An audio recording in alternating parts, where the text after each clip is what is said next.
Alex Jones is paying out close to $50 million in defamation charges against Sandy Hook victims' families. What is the function of a figure like Alex Jones in a post-conspiracy world? And what does he tell us about our relationship with media and news sources? Hello there, you 5.8 million awakening wonders. Thank you for joining me on this voyage towards the limitless oneness that will be revealed from within if you continue to explore the depths of the great Atman, or the soul, depends what you want to call it. Thank you for being a subscriber. If you're not a subscriber, because only 40% of you are subscribers, you should subscribe now and turn on that notification bell so I can inform you the moment I have a thought. Day or night, I've had a thought, you need to know all about it. Alex Jones occupied a significant place in American culture and news media. Let's not forget that as Trump ascended, Alex Jones was granted almost unique access.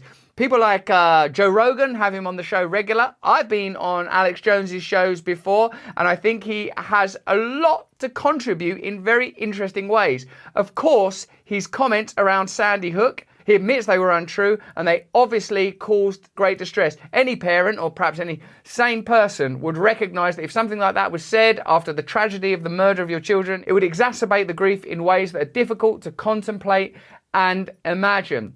But how did we find ourselves with a figure like Alex Jones coming to such prominence? And what is it that he offers that so many people care so deeply about? A jury in the Alex Jones trial ordering the conspiracy theorists to pay $45.2 million to parents who lost their 6-year-old son in the Sandy Hook massacre for calling it a hoax. The punitive damages awarded today come on top of another multi-million-dollar penalty in just the last 24 hours. I know people that went down to Sandy Hook to do relief work, offering sort of mental support to grieving parents and various forms of spiritual support. So I suppose I should reiterate at this point that saying that Sandy Hook was a hoax and causing additional distress to such distressed people does warrant a kind of recompense of this scale.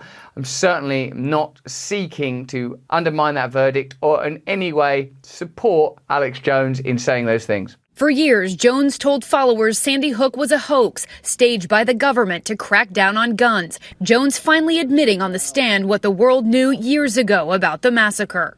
It was, especially since I met the parents, and it's 100% real. What's interesting to me about this story is not Alex Jones saying things that are unacceptable to grieving parents. I think all of us probably have the same opinion about that. What's interesting to me is that Alex Jones operates in a space that isn't covered by anybody else, and not just because there's nothing to cover there.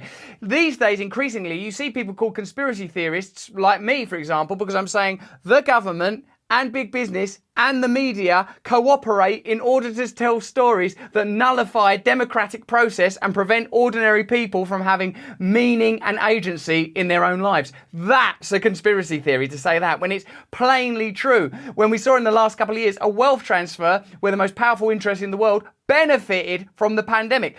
That sort of sounds a bit like a conspiracy, but it's not a conspiracy. Again and again on this channel, we say, don't espouse theories and ideas that can't be underwritten with proper facts. You've got to be able to say, well, look, these people spent money to do this. These people lobby with these groups. These politicians own shares in these interests. Julian Assange uncovered this information. Edward Snowden said this. You know, if you can put together a lot of information, particularly information that's verified by rubber-stamped academic agencies or blue-chip media organizations, you can build arguments that are outside of that remit. But I think as a figure, Alex Jones is more like a shaman or evangelical preacher. He operates on the periphery of a culture, telling you stuff that sometimes seems mad and hysterical, but many times, of course, not this terrible example around Sandy Hook, but many times he's been ahead of the curve. He's talked about stuff like bioengineering, he's talked about financial corruption, he's talked about elites collaborating. There are examples of things that where Alex Jones has been ahead of his time. You have so many examples of powerful interests concealing and managing information, creating misinformation and disinformation agencies to control stuff. I mean, when have you ever seen a powerful politician in the last 20 years come out and go, we were wrong about that. We told you stuff at the beginning of this pandemic because we were being optimistic and we were quite wrong. We should have said this. I apologise. Yes, it does seem weird that these organisations are making so much money. We should have done something about that. We should have prevented that. We should have done more to manage the consequences of the financial crisis. These are all things that are handily parked and partitioned off in the realm of conspiracy, which are actually very important pieces of information that all of us should have immediate access to in a transparent manner. What creates conspiracy theory? Lack of transparency. Knowing that powerful organisations are operating in their own best interests while lying about it. That creates the conditions for conspiracy theory. So Alex Jones, I think, is an example of someone who's emerged because there was a need for Alex Jones. In the instance of this terrible Sandy Hook disaster and its subsequent legal complications, we see where such things are harmful and damaging, and clearly a big financial cost as well as a cultural one is being paid. But what's also interesting, in my opinion, is that we have powerful agencies, recommended and ratified news media sources that behave in a comparable manner without the same results. Perhaps not something as serious as claiming something was a hoax when it wasn't, but certainly, for example, not being open to discussion around a variety of potential remedies in the pandemic. That was spoken about in a derisory way that I wouldn't say was entirely scientific. No one ever talked about natural immunity. No one ever talked about going outside. No one ever talked about exercise. And there were concerted efforts to prevent that from happening. These kind of actions lead to conspiracy theory. If you don't want to have conspiracy theorists, and if you want to cut off the credibility of conspiracy theories, what you need to do is, of course, not create conditions for them to flourish in. So what does that mean? Powerful figures that are absolutely transparent and 100% honest, and when they make mistakes, admit to those mistakes plainly and publicly. Organisations that are answerable and accountable to the American public or the British public or the Senegalese public or whatever public is relevant. A situation where we know how money is got and we know how money is spent and we know how it's administrated. We know how our bureaucracies operate. Instead of which we have obfuscating systems where it's impossible to know what's going on. All we know for sure is the powerful appear to be corrupt.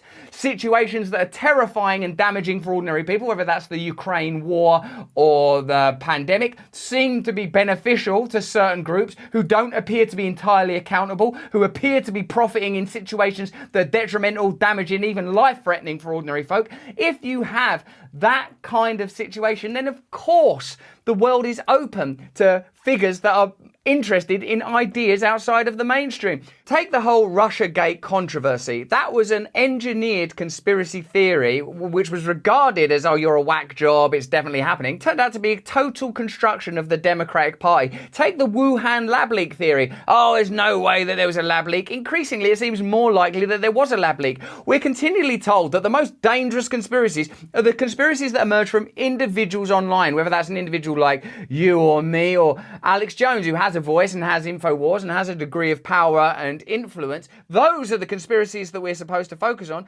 But the real conspiracies are, of course, the ones that are in the hands of the powerful. The organisation of reality, the organisation of faith and beliefs, whose story wins, whose story is true and whose story is deemed to be a conspiracy. That is about power. There are some things, like the Sandy Hook example, that plainly is not true, and to say that it was a hoax, that's now been penalised. But Russiagate, Wuhan lab leak theory, the fact that many people have profited in the last few years, the relationships between secret agencies in the United States and big tech companies and my country, your country, the Five Eyes program. There is enough stuff going on to warrant us being cynical, skeptical and discerning when it comes to dealing with mainstream media narratives. Take, for example, Chris Hedges, who 10 years ago was a New York Times journalist and now can't be allowed on Russia Today. Take the example of Glenn Greenwald, who was once a hero of the media and now is dubbed a conspiracy theorist because of his research and revelations around the Hunter Biden laptop, again, which was initially referred to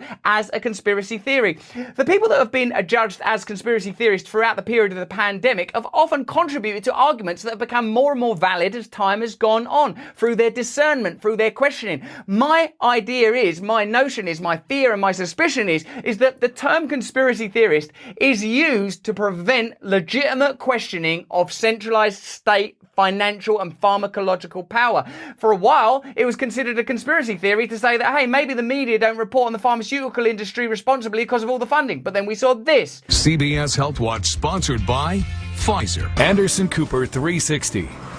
Brought to you by Pfizer. ABC News Nightline. Brought to you by Pfizer. Making a difference. Brought to you by Pfizer. So, before you call someone a conspiracy theorist, make sure that there aren't facts at play. And given that we live in a world where there's a lot of room for theories because a lot of things are masked and concealed and very little light gets out, there's room for this kind of thinking. There's a necessity for this kind of thinking. What I believe is important, same as what Edward Snowden taught us on this channel. The worst conspiracy theories are the ones hidden in plain sight. The attempts to bankrupt ordinary people, to continue to centralize power, the continual attempts to disrupt democratic process by very powerful centralized financial forces. That ain't a conspiracy theory. That's a conspiracy fact. But that's just what I think. Let me know what you think in the comments below. If you enjoyed this video, have a look at either of these. Sign up to my mailing list so we can talk to you online in case we make some big moves soon and we need you to come with us. Give this video a thumbs up. Please turn on the notification bell so you know whenever a video drops. And if you don't subscribe yet, subscribe right now. More important than any of that, though, is that you please stay free.